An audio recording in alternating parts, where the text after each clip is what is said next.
another event by Dummerston Conservation Commission. Out there is a list of, if you are interested in other topics that you want to do, you can write down your name and write down an idea that you might have.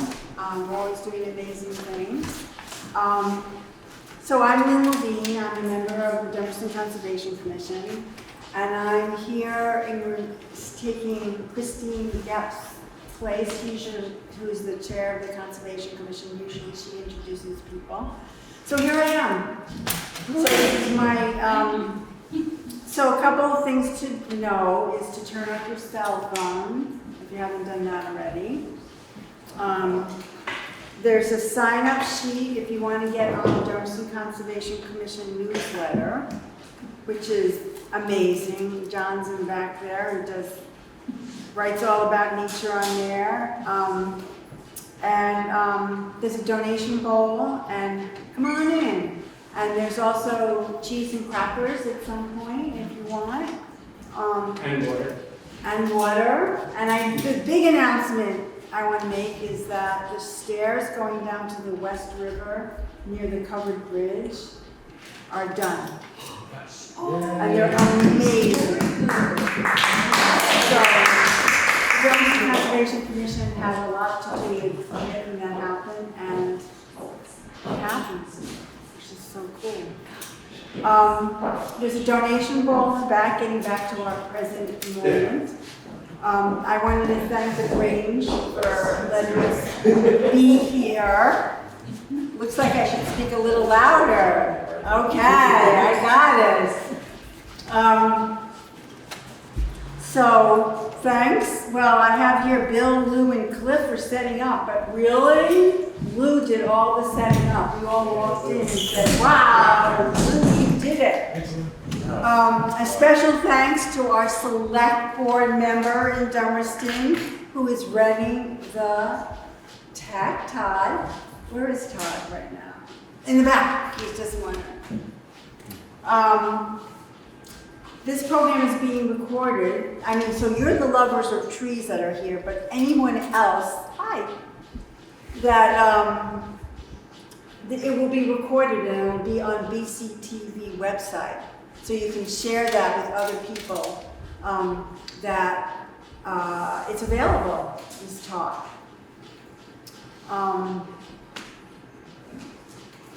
So a special thanks to Bob Everingham for coming and volunteering his time to give this talk.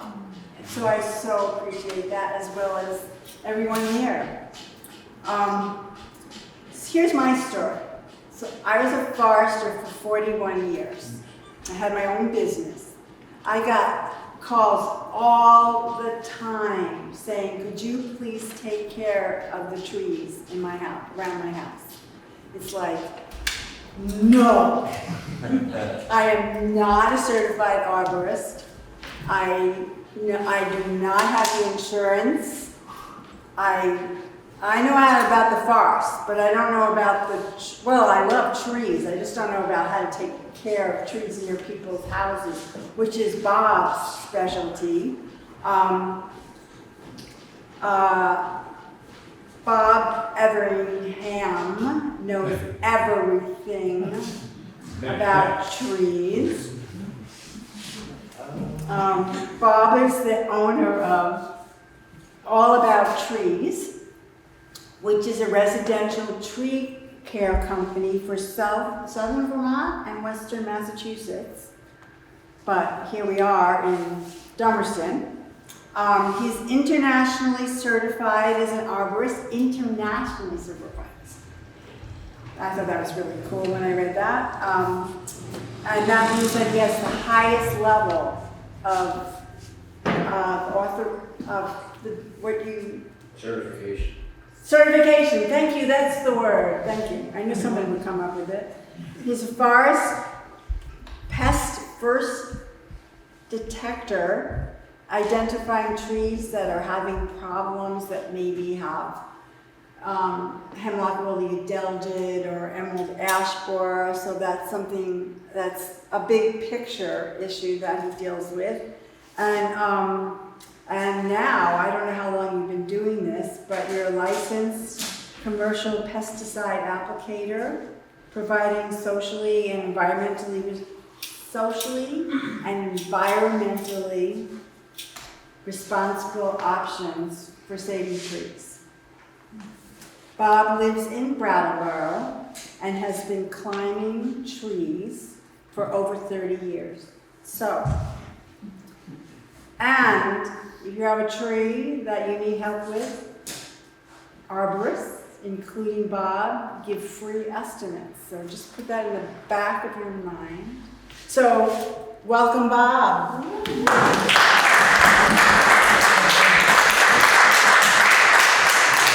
That's a really kind introduction. The name of the business is All About Trees. It's an aspirational thing. I definitely don't know everything about trees. But they are kind of endlessly fascinating. I think that's a commonality we probably have. If you show a slideshow on a beautiful Friday evening, you're going to get the tree people, your client. So thanks very much for being here. I really appreciate it. And the Dummerston Conservation Commission, I really appreciate the newsletters and the work. You guys kind of rock it. Mom was telling, this is my mom, Marlene, she was telling stories about when I was a kid climbing trees, and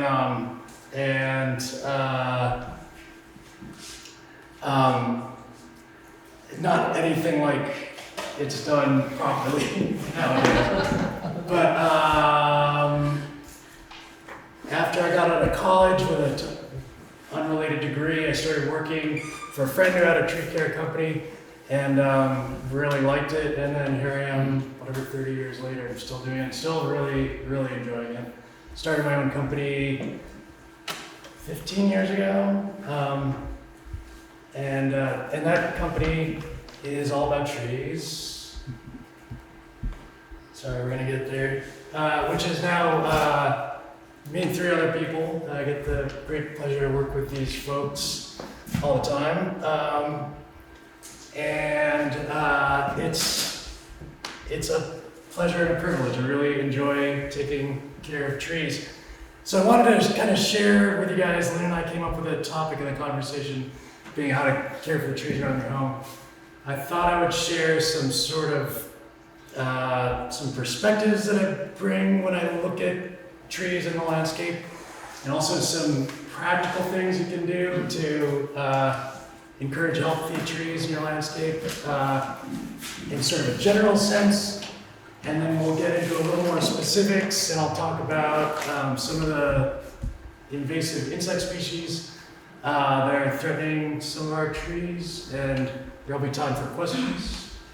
Does that sound good? That sound like an okay program? So this is in my backyard. It's a peach tree, and I don't know how well you can see it, but I've got it mulched. Mulch is, you can't go wrong mulching a tree. It's like, if people ask me what they can do to help their trees, I pretty much always say mulch. And it's got, a half a dozen benefits, but like when you put down mulch, and by that I mean like what Michael Phillips, the holistic orchardist, called ramial wood chips. It's just like arborist wood chip. It's just chipped up woody debris that you can get it, Adway, but you can also get out of the back of the truck if an arborist is in your neighborhood. Trees evolved in environments with lots of decaying woody matter, and when you put it down over sod, it turns into this just soft, permeable area that water seeps into really easily, so the tree can absorb nutrients and water much more easily. It insulates the tree temperature-wise. There's this whole mycorrhizal fungal duff that starts happening. So I tell people, if they ask me how to take care of their trees, to mulch them to whatever extent that's tolerable within the aesthetics of your landscape. So, like there have been studies, 6 inches isn't too much, a foot of wood chips isn't too much. You don't want to pile it against the trunk of the tree. I would say that's sort of a universal thing you can do for the trees around your home. Another thing is being cognizant of the root zone of the trees, and that comes up more than you might think. But any kind, like if there's like construction, I've had people who call me in to like prune a tree that they are doing all this construction to kind of highlight off their back porch, and the soil is all compacted because there's been tractors running all over it and stuff. So the root zones of trees are large and they're sensitive to soil compaction, which happens anytime you step on a root zone, but particularly if you're driving cars on a root zone, particularly when it's wet. All that kind of multiplies the effect of soil compaction. So if you rethink your traffic patterns, and if you have to go across a root zone, you can actually add mulch to that to sort of soften the impact of the vehicle or whatever you have to put over the root zone. Let's see. This bout of really hot weather that we had, what was it, last week? I'm thinking more and more, and it seems more common occurrence that we have these intensely hot, dry spells, and I think it makes sense to think about that, certainly if you're installing trees in your landscape, to maybe just think through the water, how to water that tree. Especially while it's establishing, but I think if there's a prized tree, especially if it's symptomatic or suffering from soil compaction, you should think about watering it maybe with soaker hoses or sprinkler, whatever, when we get these intensely hot, dry spells. And the other sort of universal way you can help out your trees is by not letting them get engulfed in vines. Like bittersweet came up earlier. I've seen, bittersweet will climb up into trees and start to shade them out, and it's not a kind plant to trees. So those are kind of some of the ideas that come to mind when I'm speaking in universal things. The biggest thing you can do to take care of the trees around your house is to try to not cut them down if you don't have to. I think that's the number one thing. That might be the topic of this whole discussion. We'll get into it in depth. Because there's a lot to it. It's easy to say to try not to cut them down, but that's a very personalized decision because one has to balance the risks associated with a tree with the benefits that imparted by it. Yes? Sorry for the question, but is there a difference between mulch and wood chips? No, not for the purpose of this. Okay. Yeah.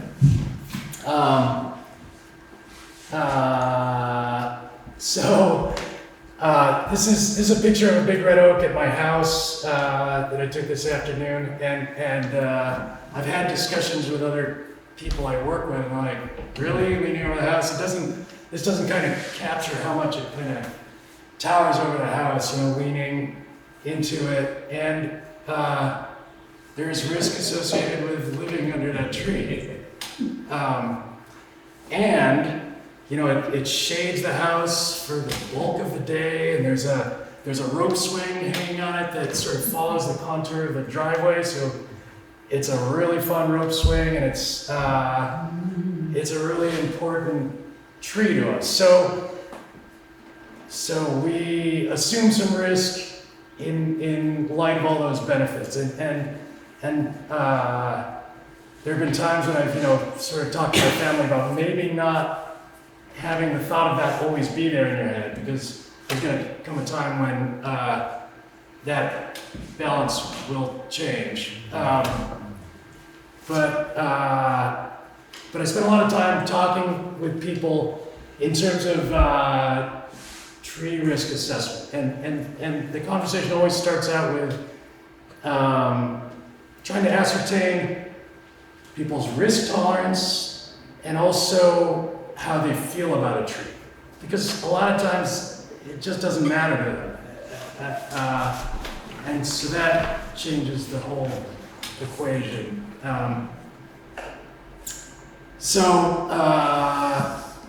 There's one other thing about this tree I wanted to point out real quick. There's ivy growing up. It's actually back, you can't really see it, but there's Virginia creeper growing up the tree, which is not, that doesn't compete with a tree for sunlight. It's not really a problem. So it's not vines in general that I have the trouble with trees. So that's one of the concepts that I kind of bring to the table when I'm talking with people about tree risk assessment. And another important concept is it might be obvious or might not be. A lot of times people will say, well, the tree's healthy, right? It's important to define the two functional kinds of health that a tree can have. A tree can be physiologically healthy or not, and a tree can be structurally sound or not. So those two things will sometimes track each other and influence each other, but they're really distinct things. So this is a picture of some big maples we're working on this week, and there's mulch around the trees. So just that's a picture of mulch. But actually, the picture I wanted to show you is this. There's a maple tree. There's kind of a barn right over here. Can anybody does something about the trunk of that tree stand out to anybody? There's no root flare show. There's no root flare. Yeah. So tree. It's being compacted quite. Yeah, it's right alongside this driveway, and maybe the plows hit it when it was younger. There's trees you like to see where they enter the ground is sort of this classic shape where it flares out. I'm gonna try this. This is military grade, I understand. You got this flare that comes out on both sides of the tree. You can kind of see it here, but less well. But on this tree, there's a negative flare. It's even kind of more pronounced there. So this tree is physiologically healthy, we took it down. It's full, it's in full leaf. It looks like how it kind of wrapped around the barn. Was really nice, but not trustworthy as a structural object.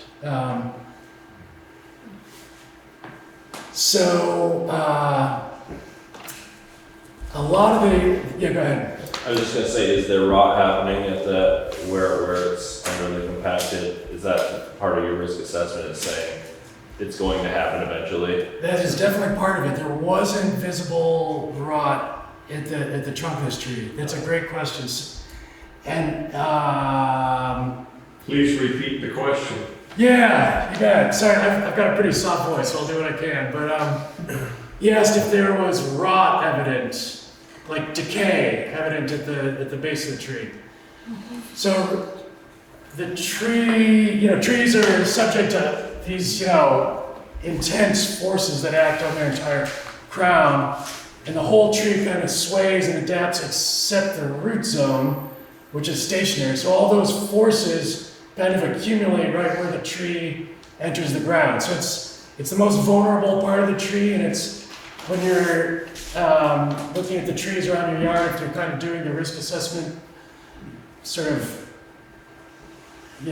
for your own sake, it's really, not only is it the place on the tree you can actually walk around and get to, but it's also the most vulnerable part of the tree where the forces accumulate. So you want to definitely look for a lack of root flare or rot, if it's punky, soft, if there are cavities, like a hole in the base of the tree, and a lot of times a hole might not mean a whole lot, but if there's evidence of decay on two sides of the tree. That raises a lot more red flags. You can pick up a stick and kind of probe holes and see how deep they are and try and get a better sense of the extent of the cavity that's in that tree. You can kind of like kick at it, or if you have a rubber mallet handy, you can sound it along the trunk of the tree and see if it sounds hollow or not. And a lot of times, trees will present like the bark is intact, but if you kind of start poking at it, if the bark flakes off and you're looking at like bug trails and necrotic tissue, well, that's telling you something too. There's a lot, but those are some of the main things to look for when you're looking at the trunk of a tree to kind of assess if there's something going on that maybe you should be concerned about or maybe call somebody about. And it can take a lot of forms. Sometimes sort of an overly bulbous trunk, particularly in a way that doesn't sort of flare up from the ground, but kind of has an odd contour to it, will indicate there's some internal decay that the tree is reacting to. So if it's doing that in conjunction with some sort of like vertical buttressing, that's cause for concern. The tree risk assessment qualification that the ISA, so Lynn mentioned the International Society of Arboriculture is a sort of a trade organization that does certifications for arborists and qualifications for tree risk assessment. So it's a big topic. We could talk about it for 3 days. So we're not gonna get everything in, but I wanted to sort of present a few of those concepts, particularly right around the trunk of the tree. There's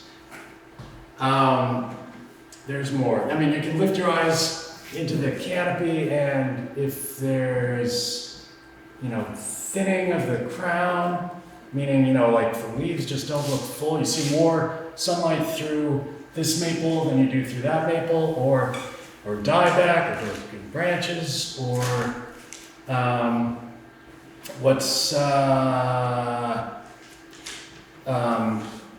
I guess you'd say codominant stems, so if two parts, instead of having a single top to the tree, if there's two tops to the tree, that may or may not be a problem.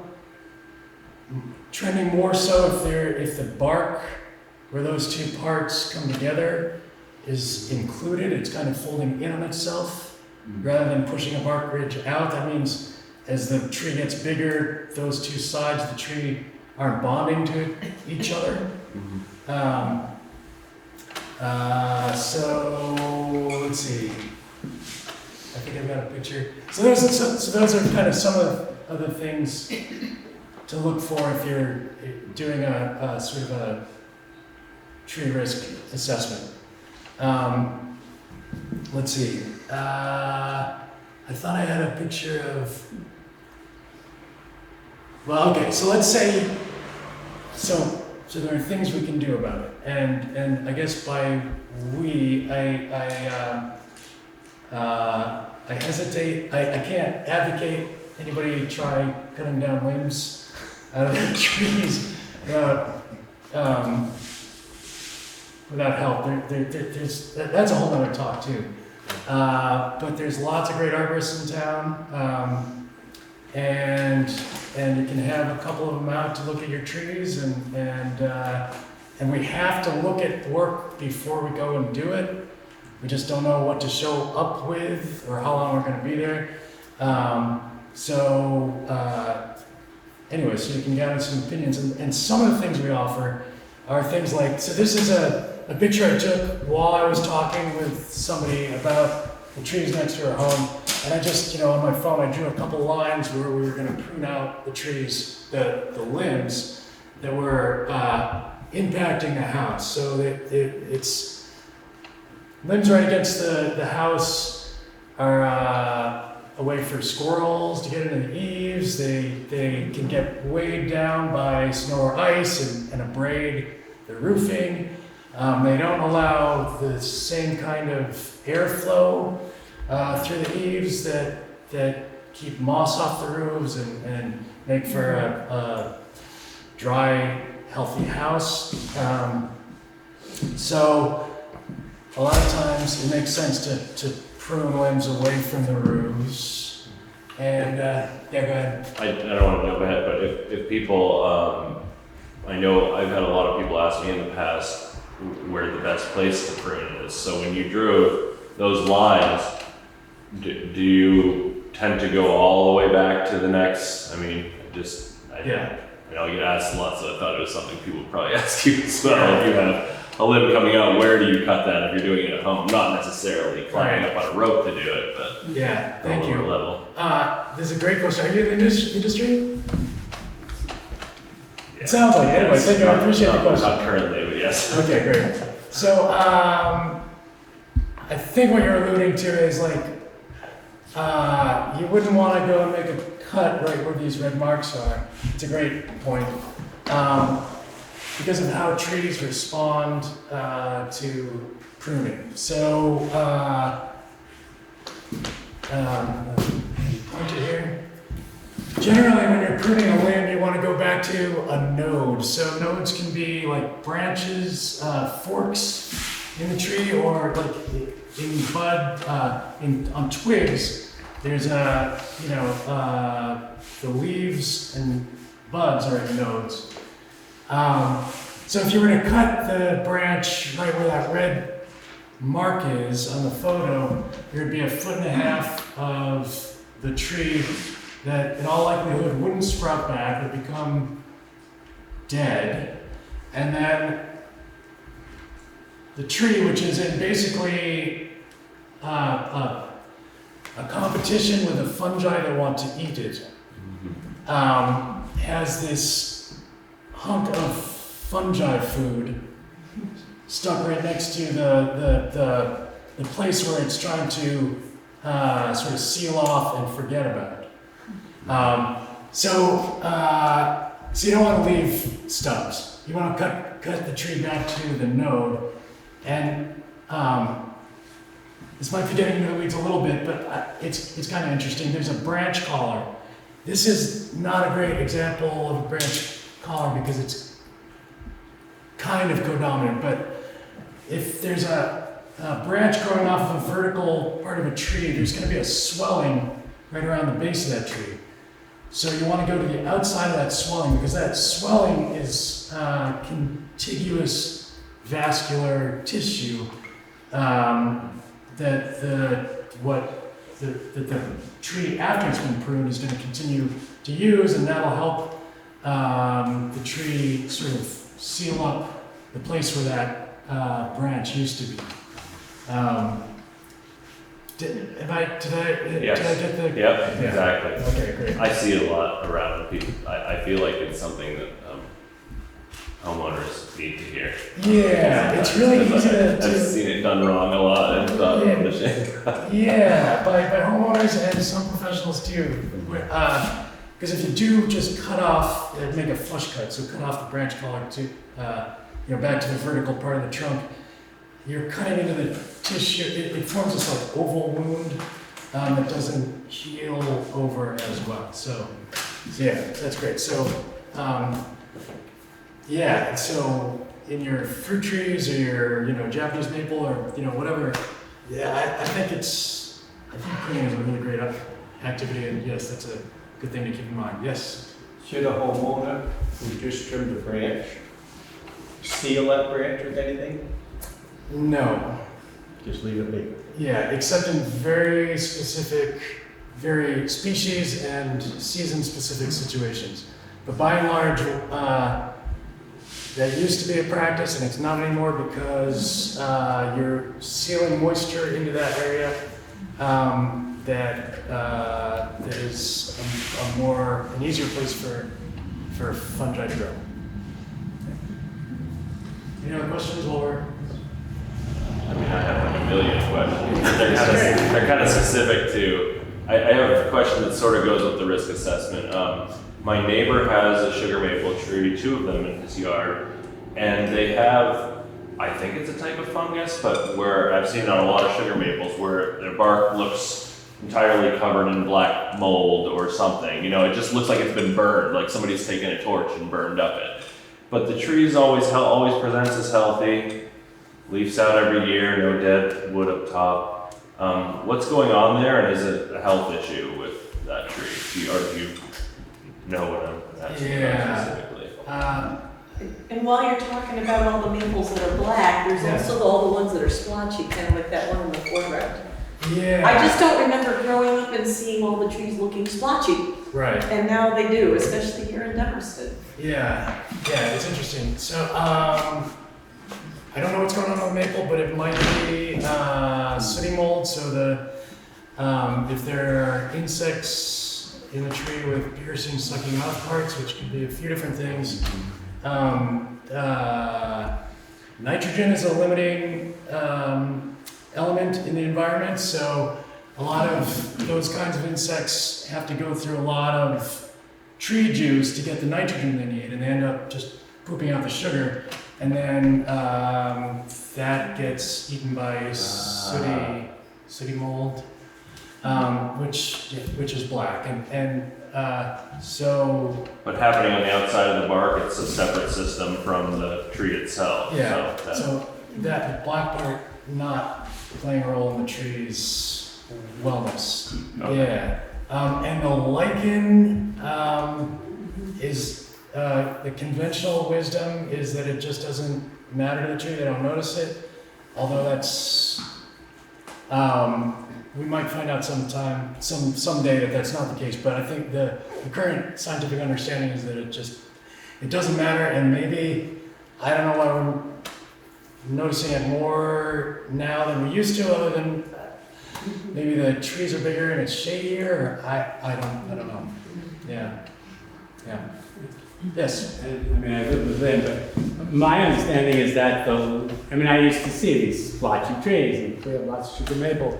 And I think in particular in sugar maple, my understanding is that the lichen is really just, it makes me smile now. It's an indication of sort of the health and the vibrancy of the tree. Yeah, it's beautiful, right? It's kind of an amazing. I mean, this might not be quite to that point, but it gets to the point of how the tree is itself this whole ecosystem, right? Like in so many ways. But from climbing trees, I can tell you there are no mosquitoes in the tops of the trees. They're just not looking for food there. So you see like different insects and different, communities in the canopy. Those are great questions. Thanks. Yes. Is woodpecker damage in the main trunk a clear indication of a compromised I'm tree? gonna speak out a little. Sorry, I was asking about woodpecker damage or woodpecker holes that are in the main trunk of the tree rather than on a dead limb. Whether that's an indication of the level of the health of the tree. Yeah. So you're talking about like a hollow that they've made, like a nest? Yeah. If you can see if they've gone through the bark and they've gotten into something. Right. They're good at finding soft parts in a tree that are easy to peck out. So that's secondary to tree decay that's happened already in that case. So I don't know if I'm saying this correctly, but it's an indication, but not a driver of tree decay.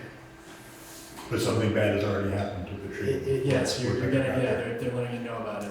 I would say that would be distinct from like sapsucker damage, which presents as little holes in the tree in horizontal rows, Yeah. which is damaging to the tree. To some extent, lots of trees can kind of withstand it, but it can get bad enough that it'll girdle a tree, and so it'll die back above that place. Yes. We have a couple of pine trees that have just shed tons and tons of needles right now, and I looked up them today, and at the very top, they look okay, but in the space between the very top story and the ground, it's very bare. And pines in our area tend to uproot themselves very suddenly, and that's not good. Any ideas about what's going on? Yeah, I kind of feel like I should ask Lynn about that. I'm less up on that than I should be. I know that, last year they were talking about a constellation of 4 different needle cast fungi that were affecting pines. So that's about as good as my current understanding is, but I know that there's been some recent I developments was in that. just thinking, are the trees dying or so unhealthy looking? They're not dying. They're just, the research is saying that it's because it was such a moist year last year that it's causing that happening, and that just 1 year of it happening is not gonna kill the tree. Repetitive stress could eventually Right, repetitive, but create issues. this year, what do we have? A dry year? So it's not something something to worry about. Yeah, they said that needle drop that's just happened everywhere. The trees were all brown for a while, and the needles just dropped. That's responding to that fungal whatever was happening last year, and they're gonna shed the needles, grow them back again, and they'll be fine this year. So there was an article. Just everybody's been asking this question recently. There was an article in the Reformer last week, I think it was. Was that? Because I think a lot of people were calling arborists, were calling foresters and saying, "Oh man, all my trees are dying." So. And it happens every year that it starts turning brown towards the, it looks like the tree is dying. This is a little bit more, but you get phone calls, I'm sure well, you keep on going. Well, this is great, by the way. I love this kind of conversation. The pines kind of fall into this sort of pattern with trees where there will be a stressor, but then sort of like if there's too many rabbits, then the coyotes show up and start eating the rabbits. If there's a lot of insects eating the honey locust, then there's something that eats those insects, another insect or fungi. So you tend to see these cyclic patterns with endemic organisms, that the trees have evolved in the presence of. It's concerning. Trees are they put out these leaves and collect this energy, and then the trunks are these big batteries, so that they can store energy and withstand a defoliation event for a year or two. But if it happens more than a couple years, that can be a problem for the tree.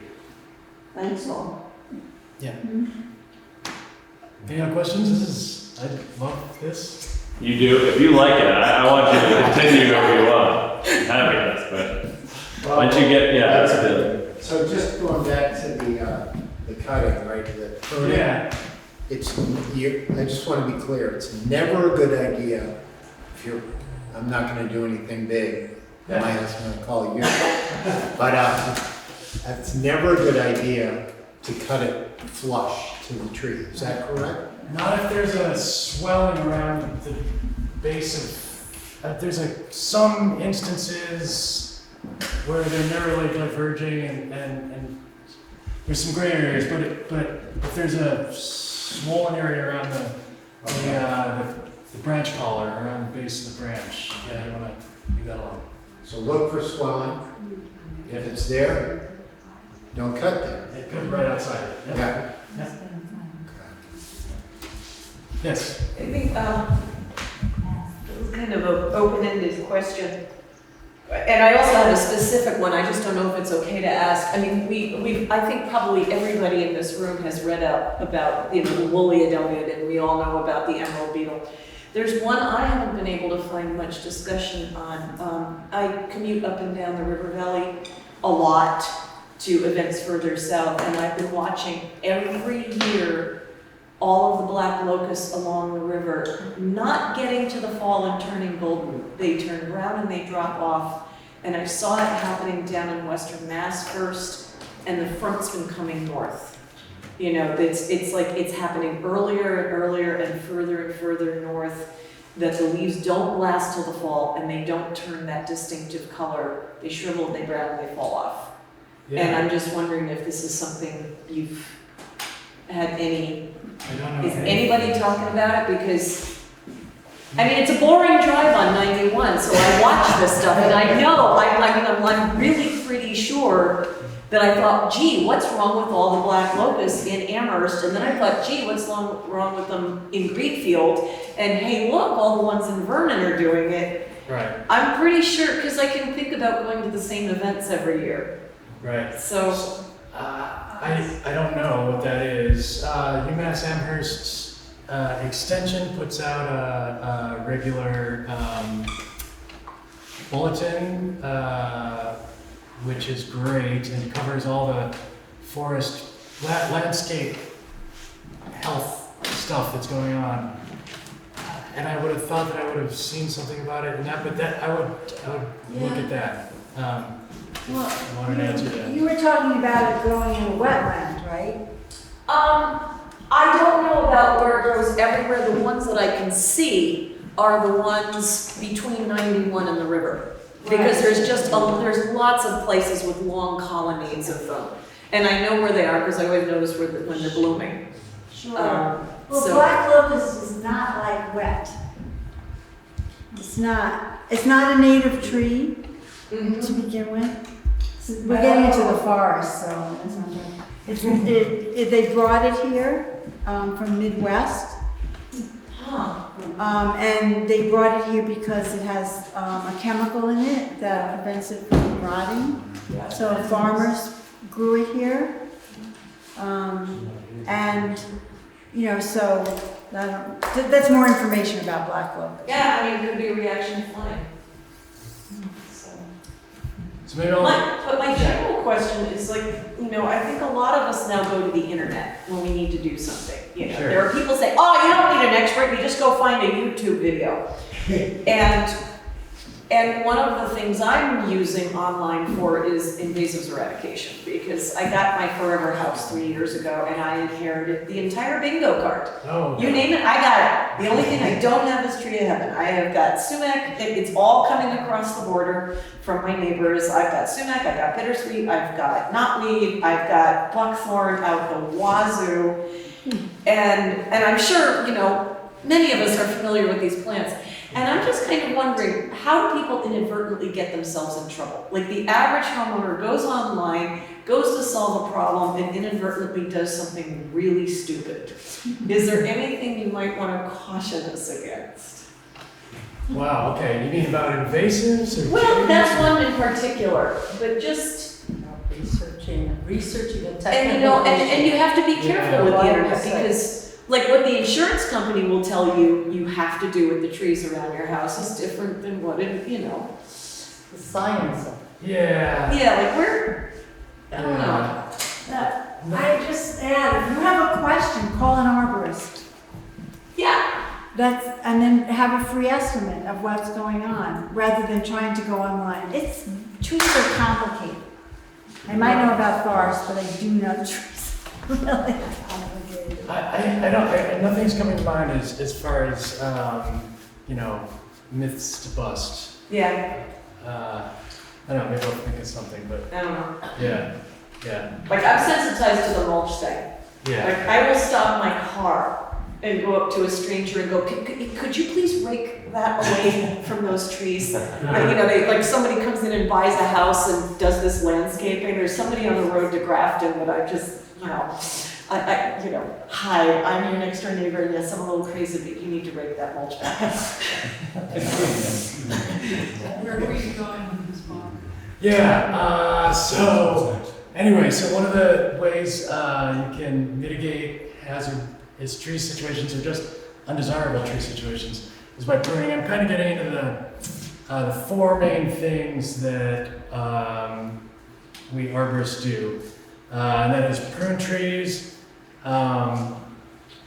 And there's a picture of my colleague Nolan pruning a tree, and we have all kinds of tricks for like roping stuff down out of the way, so it goes where you need it to go. To keep stuff off our roofs, and we install cables. So something that actually Jude, who that's a picture of, we've been working together for 7 or 8 years. He's like, 10 years ago, I didn't know what a cable was. And so I mentioned it just in case you're not familiar with the concept. If there's a tree with codominant stems, or there's the weak part of the tree is not the trunk, but somewhere where there's 2 parts of the tree that could separate, one could blow off, you can install a cable. You drill a hole into both sides of the tree and install a bolt and a cable, much like the stuff that phone lines are held up with. And so we get up in the trees and can install those as a way to mitigate the risk of part of the tree coming apart. That's not what I want to get to just yet. We also remove trees when it's appropriate, and we do plant health care. And so this is a picture of sort of a row of arborvitae. I don't know how well you can see that. They're browning out. These people have kind of their yard is right against the neighbor's yard, and they don't want, these arborvitae are important to them, and they're turning brown. This is just a few weeks ago. You can take a loop. It's amazing what's going on with trees in general that is revealed to you with a magnifying glass. But I just put a loop up to my phone, and this is an arborvitae leaf miner moth. And there were gobs of them all over the tree. So there's a treatment for that. You can put something on the trunk of the tree that gets absorbed into the tree that will keep these insects at bay. Somebody called me because she had just planted a pear tree, and this is fire blight. There's something you can do about fire blight. In this case, there's a number of things you can do about fire blight. In this case, she called the nursery she got it from, and is going to get a new plant. Oops. This is a butternut tree. Yeah, isn't it gorgeous? Yeah. It's in Marlboro. Butternuts oftentimes get butternut canker around here. There's something you can do about that. So there's a tree that we treated last year. I forget if we also treated it the year before with a systemic fungicide that's applied to the bottom 5 feet of the trunk and is absorbed through the bark. And this is kind of in my neighborhood. It's an ash tree. And it's sort of my segue. There's another slide I was expecting to see here, but anyway, removals is the other thing. Sometimes it's unwise not to take down a tree. It's just part of it. I don't want to give the impression that that's not part of living with trees, because they're heavy. So anyway, this ash tree is kind of a common sight, right? Especially in pockets there, it's really dense with ash trees in parts of our neighborhood. And you've probably already heard all about the emerald ash borer, but this is a tree that we removed in Brattleboro because it was dying. And we got it on the ground and peeled off some of the bark, and there's the serpentine galleries and the larva itself.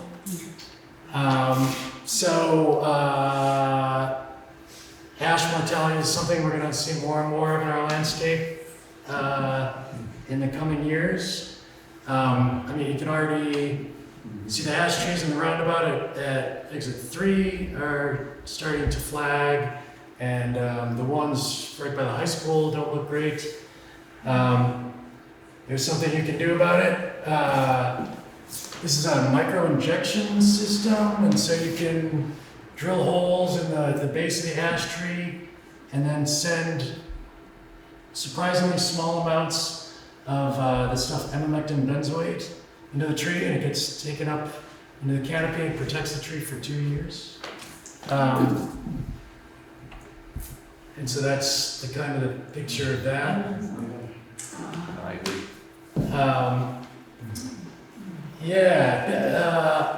I like showing the picture because it doesn't,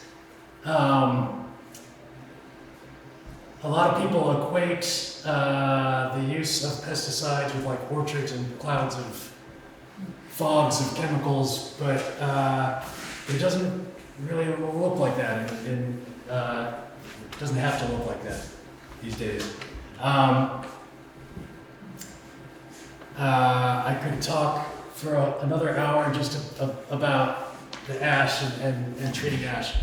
But I do want to wrap up by 8, yes. As far as the prognosis for ash goes, if one has an area that one wants to have become more wooded and there's ash saplings there and other things, is it bad enough, like, just don't even try. Take out the ash saplings, go for oak instead. I mean, just, Probably. at this point, is it just Yeah. stay away from them? Yeah, you're definitely right. You don't want to plant ash. Yes. Saplings are small enough they won't be affected for a while because of the tunneling, the Right. diameter. But it will be a maintenance issue for the foreseeable future. There's a lot of, there's biocontrols in the works that are releasing beetles that predate the emerald ash borer. Those are hoped to reduce the EAB pressure after all the unprotected ash have all died and the population crashes, but that's not yet. So that, it doesn't sound like they're extraordinary trees. If they're extraordinary trees, that'd be one thing. This tree is right in Union Park, right in downtown Brattleboro. So generally, you suggest this treatment for trees that are really important to people. Yeah, Bigger trees, and I assume the cost is reflected in the size of the tree that you're trying to for Yeah. these injections. yep, the dosage and the cost are by the inch diameter brush height. So it's $15 per inch. So this might be, I'm gonna say it's a 24-inch tree. So that'd be $360 every other year. 2 years. Yeah. And Yeah. that stays connected the whole time? Yes. So these bottles, the tubes go to these bottles, and the bottles are pressurized, and it stays connected during the entirety of the uptake, which is a whole fascinating. It's like an X-ray into the physiology of the tree, because the uptake will increase if a breeze comes up. There's all these factors. Uptake is related to transpiration, so you suddenly get a sort of a real-time transpiration meter on the tree. So it has to be done in the morning instead of the afternoon. It's best done in May and June. It's good to have soil moisture and low humidity and breeze. All these factors that affect transpiration affect the uptake of this tree. And what's an average time for that? It varies widely. I'm gonna guess that this tree, on a really good day, took 15 or 20 minutes, and on a bad day, might have taken an hour and a half. Yeah. Well, that's short. Yeah, relative, yeah. It's not a big organism.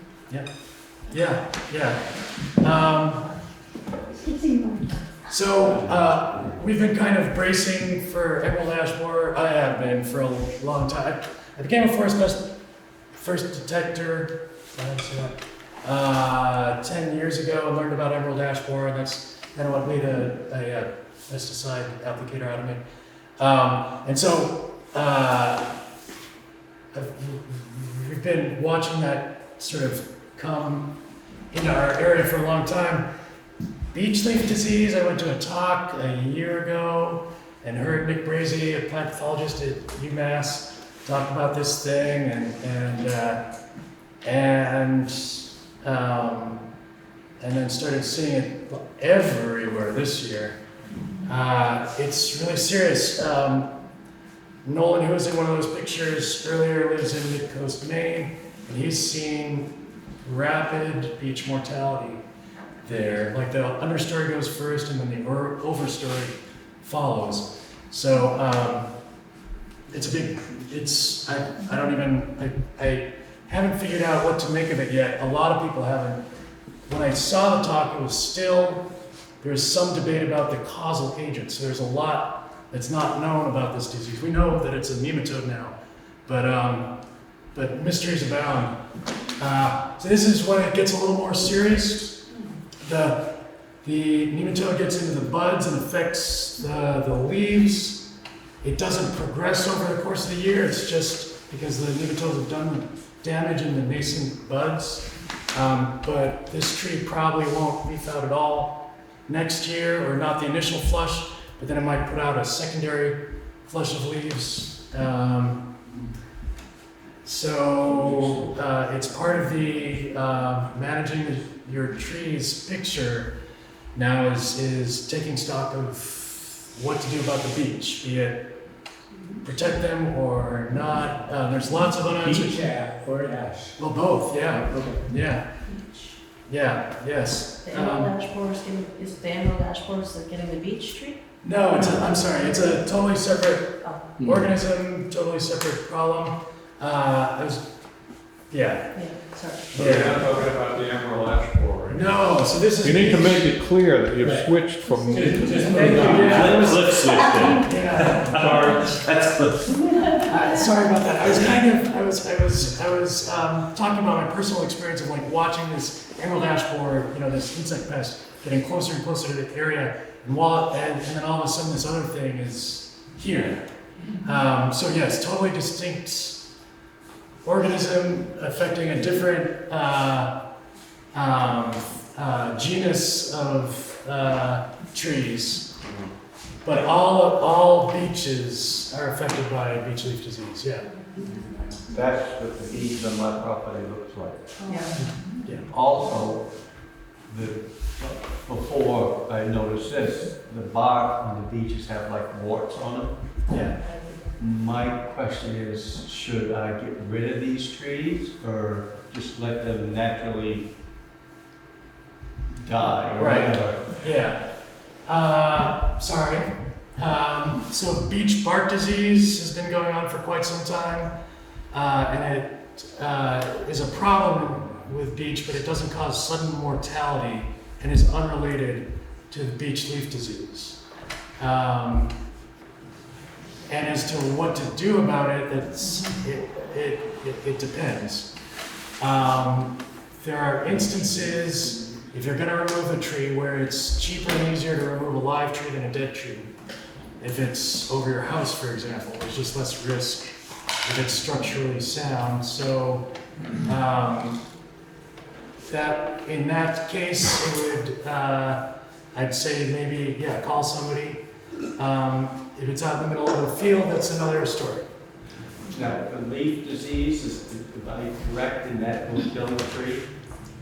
Yeah, that's what's happening in Mid-Coast, Maine. Yeah. Again, this is all really new, but that's the trajectory. In the Midwest, where it started in 2012, they found that there was a lot of mortality of smaller trees, but less so large trees. But that's not the experience we're having here in the Northeast. So there's an experimental treatment for it, a different injection system, macro injection system of a fungicide that's used for Dutch elm disease, but in a different dosage.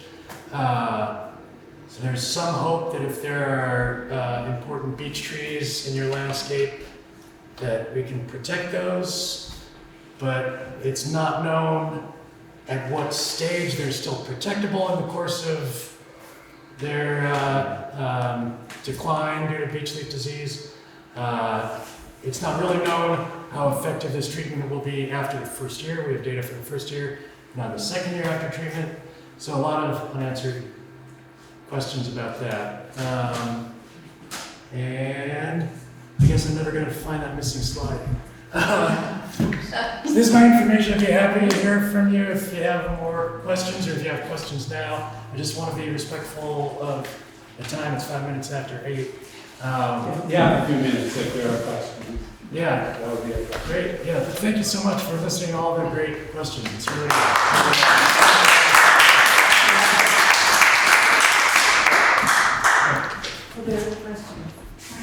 My question is, I'm just going to ask you for an opinion, because I have used the County Regional Conservation District every year, when possible, to buy shrubs and plants and trees. Would you say that they are pretty much in touch with and following along with, well, first of all, their mission? They want to have plants and trees that are friendly to wildlife, pollinators, et cetera, and also I assume they're taking into account this kind of activity in the tree world. Yeah. Would you agree with that? I would, yeah. Maybe you can repeat the question. Did I understand that question? Well, I think you were asking about the species selection of the, Yes. the plants that you get from the Wyndham Regional Conservation District. Thank you, Yeah. yes. Right. And yes, yeah, those are great plants. And they're cognizant of the changing landscape of invasive insects and Okay. organisms. Okay. Yeah. I mean, I don't usually buy a lot of trees. I happened to buy some this year. And I suppose that's a good question to ask you. I mean, as soon as I knew they were coming bare root, I had all my pots set up to get them into dirt right away. So far that's where they still are. They aren't in the ground yet. I don't know how much damage am I doing to them. These are very small pots. We're related. I've been known to leave things in their pots for a couple of years. Yeah. They're not- Trees are amazingly resilient, aren't they? I thought so. Yes. Yeah. So Yeah. I'm not. But they're happier around. Yeah. Well, I imagine so, yeah. Yeah. Okay, thank you. So good, then I liked what I got. Yeah. I Yes. like them better in the ground. I have a technical question about pruning. Are you okay with answering that? I don't know. Yeah, sure. So I have a giant crabapple tree, absolutely massive. I don't even know, the crown's probably 60 feet around. I've done a lot of pruning in my life, fruit trees and all types of trees, and but I don't know how to tackle it because I hear mixed things about if you go too hard on a fruit tree of that age, you can kill it with just the stress of taking too much. I've also heard that opening up a tree that goes that far horizontal can allow wind to undermine and kind of updrafts to sort of shred it to pieces. How do you tackle such things if people have an interest in making them? Because I mean, it's so heavy that that late snowstorm last year did a number on it, and I had to prune off sections of it I didn't really want to. But it's back to a pretty good shape again. It doesn't take long. Yeah. But I'm worried about the trunk actually splitting just under load, and I'm not sure not sure personally whether I would consider it a cabling type situation. And I don't know whether you get that. Does it even work with fruit trees? I don't know if I've seen it fruit trees cabled. Large ones, yeah. Okay. And there's less invasive ways to cable a tree for smaller trees. Okay. It'd be I don't want this to sound like a pitch. It'd be easier to have this conversation if we were looking at it together. For sure. But that is one of the certain trees. One of the primary risks that they face is snow loading, breaking off large sections of their photosynthesis. From that standpoint, reducing the end weight, which exerts more torque on the place where it would break. So if you take off, something off the end, it's going to reduce the torque more than if you took off a branch midway out the branch. That's kind of what I've been sticking to. I was concerned even also about the more vertical leaders that are 40 feet, 50 feet in the air. Whether taking too much. So would you err against taking too much with those sort of things too? Have you seen that backfire, or do you get calls for jobs like this often, where people want you to just reduce the weight of a tree but do it in a way that's not going to? It kind of depends on your tolerance for maintenance, because certain ways of pruning a crabapple tree in particular will be an ongoing project for a long time. Like It certainly will. And there's other ways to prune it that will make that less true. So. Okay, gotcha. Follow our risk is what Lynn's trying to say. Yes. Hi. Bob, when do trees stop growing? I live in all the trees around where I live and on the hill, and I've been there 40 years now. Yeah. And they seem taller, lusher, stronger, and I sometimes feel like in Macbeth when the trees started walking, I feel sometimes a little paranoid about them. They just seem to be magnificent. I mean, they're really strong and they're just taking over the scenery. And I love trees. I mean, I keep trees around me, but I just was curious, when do they're just getting taller and taller every year. And that's... Right. They don't stop, no. You don't have an answer? No, they don't stop growing. They don't stop? Well, I'm sorry, it's echoing for me and I don't quite pick everything up. Trees will eventually die, but they don't well, I mean, they're not even thinking of falling down, they're just thinking of growing taller and stronger. Well, why don't you talk about where they grow from? Yeah, so, I see, right, because the shoots are elongated. The trunk is staying right where it is and actually growing in girth and actually increasing the amount of carbon sequestration kind of constantly over their lifetime.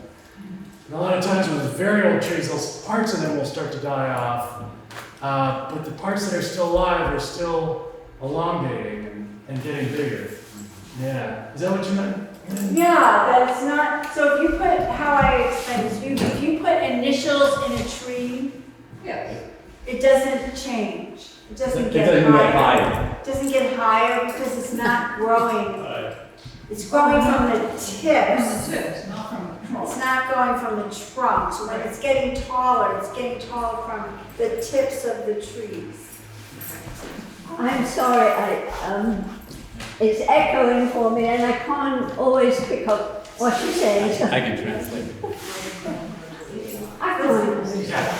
How concerned should one be about a tree that appears to have been struck by lightning if there's a long black vertical streak in the middle of the trunk from the base, 20 feet up or whatever?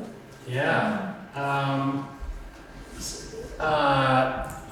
Other things can look like lightning, but lightning is weird because it can affect the internal structure of the tree. It can split a tree in half, but it's still kind of standing.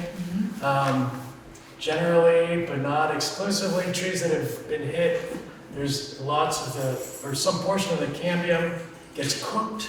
So, but it can be really different. So it's hard to say, but it's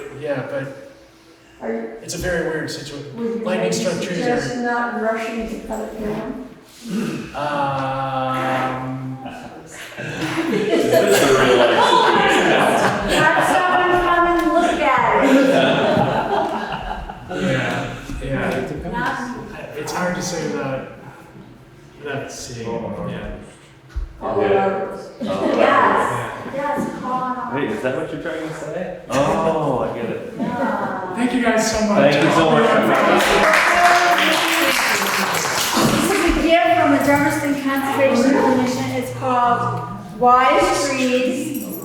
And just to do an advertisement about it, it's about trees around the world that play an important part in people's communities. We've seen history, and it's beautiful. It's just absolutely a stunning And the book. photographers are our friends in New York City.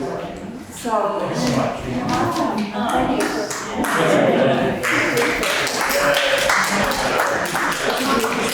Bye.